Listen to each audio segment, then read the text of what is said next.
ক্ষুদিরাম বসু এই নামটা আমাদের প্রত্যেকের কাছেই অত্যন্ত পরিচিত, কারণ যতবারই ভারতের স্বাধীনতা সংগ্রাম নিয়ে আলোচনা হয়েছে ততবারই উঠে এসেছে এই তরুণ যোদ্ধাটির নাম।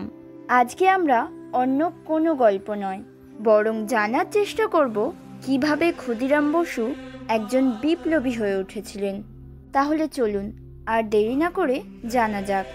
তবে তার আগে একটা ছোট্ট অনুরোধ, ভিডিওটা যদি ভালো লাগে তাহলে লাইক, কমেন্ট, শেয়ার, আর তার সাথে চ্যানেলে নতুন হয়ে থাকলে চ্যানেলটি সাবস্ক্রাইব করে আমাদের পাশে থাকুন।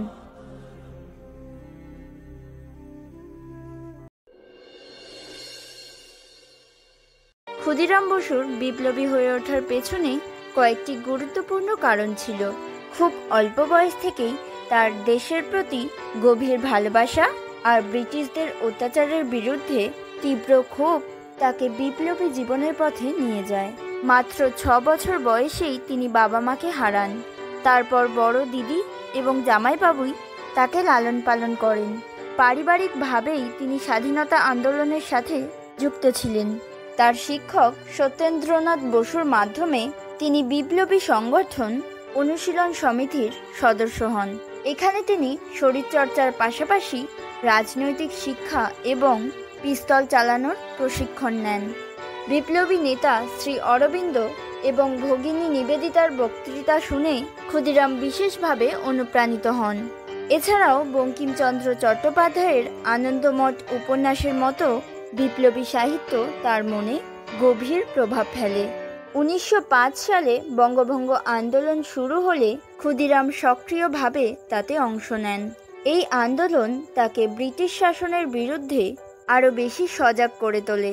ব্রিটিশ ম্যাজিস্ট্রেট এবং কিংসফোর্ডদের মতো কর্মকর্তাদের নিষ্ঠুর আচরণ এবং স্বাধীনতা সংগ্রামীদের প্রতি কঠোর শাস্তির আদেশ ক্ষুদিরামকে বিপ্লবী হতে উৎসাহিত করে। কিংসফোর্ডকে হত্যা করার সিদ্ধান্তে তিনি এবং প্রফুল্ল চাকি একটি অভিযানে অংশ নেন, যা তাকে অমর করে তোলে। এভাবেই মাত্র 15 বছরে ব্রিটিশ বিরোধী আন্দোলনে যুক্ত হন ক্ষুদিরাম বসু। 16 বছর বয়সে বোমা তৈরি এবং সরকারি কর্মকর্তাদের ওপর হামলার পরিকল্পনায় অংশ নেন। 1908 সালে 30 এপ্রিল তিনি প্রফুল্ল চাকির সঙ্গে মিলে কিংসফোর্ডকে লক্ষ্য করে বোমা ছোড়েন। যদিও কিংসফোর্ড বেঁচে যান, কিন্তু এই ঘটনা ভারতের স্বাধীনতা সংগ্রামের ইতিহাসে নতুন অধ্যায়ের সূচনা করে। এরপর মাত্র 18 বছর বয়সেই তিনি ধরা পড়ে ফাঁসির মঞ্চে হাসি মুখে প্রাণ উৎসর্গ করেন, যা দেশের যুব সমাজকে অনুপ্রাণিত করে।